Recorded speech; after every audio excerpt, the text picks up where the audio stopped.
байқау үшін бірнеше кедергілер тұр. Сол кедергілерден мүдірмей өтуіміз керек. Дайынбыз ба балалар? Иә! Оңға бұрыл, алға қадам бас.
Қараңдаршы балалар, қазақтың ұлттық бес кедей ойыны, шыр ойыны, бес темше ойынымен танысамыз.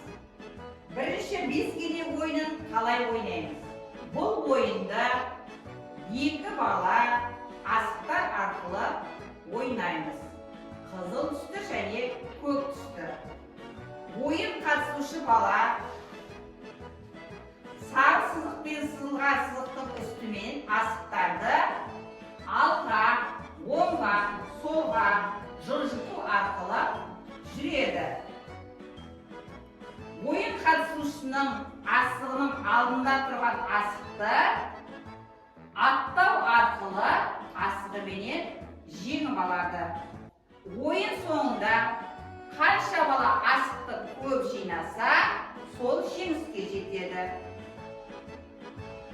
Балалар, әр бала өзінің ұнатқан ұлттық ойындарының жанына барып, ойынды ойнайық.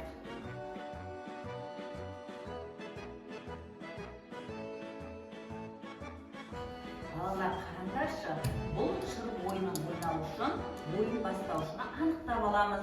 Ол үшін мінекей асықтардың ішіне қандай түсті асықты көріп тұрсыңдар? Ақ түсті асықты көріп тұрмыз. Осы асықты алған бала ойын бастаушы болып саналады. Ал енді мен осы асықтардың барлығын араластырып, ортаға тастаймын. Кәне ала қойыңдар, асықты таласпаймыз. Ал қараңдаршы балалар, ағасы кімге түсті? Раминаға түсті. Олай болса ойынды Рамина бастайды. Ортаға асықтарды қойып, шеңбер бойына жайластырып шығамыз. Балалар, бұл шыр ойынын ойнау үшін шеңбер шеңберге жайласқан асықтарды саусақпенен шерту арқылы шеңбердің сыртына шығаруымыз керек. Ойын тәртібін түсінікті ме? Кім қаншалықты асықты шеңбер сыртына шығарады, асық саны көп жинаған бала жеңіске жетеді.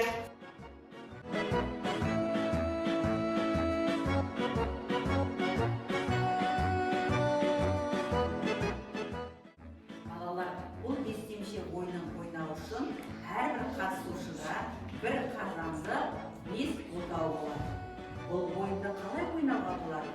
Бұл отау, әрбір отауда 5 асықтан жайғастырып қойып шығамыз.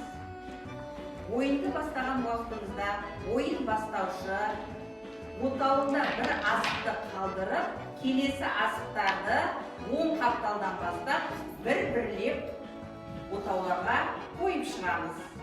Ең соңындағы қойған асығымыз жұп болатын болса, онда сол асықтарымызды ұтып аламыз, өз қазанымызға жайластырамыз. Келесі жинайық.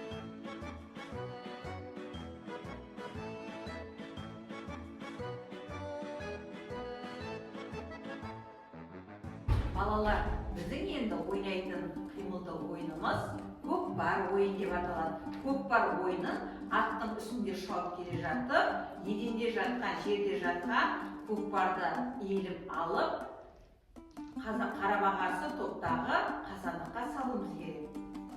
Ойын түсінікті ме балалар? Иә! Ойынды бастаймыз.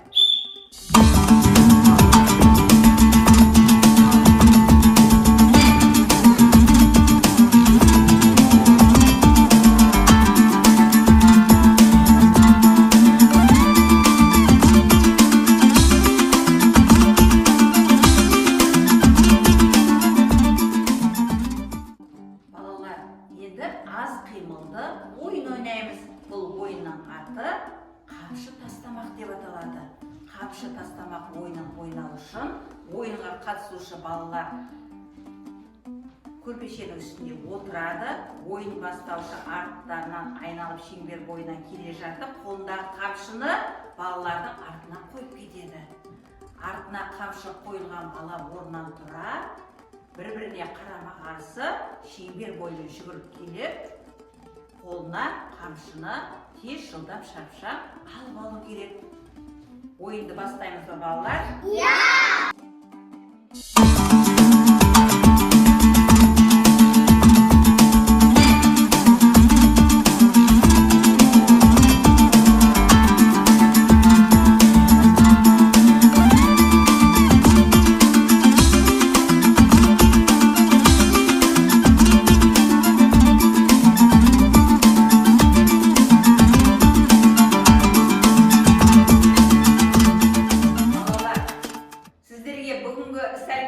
Ұнады ма?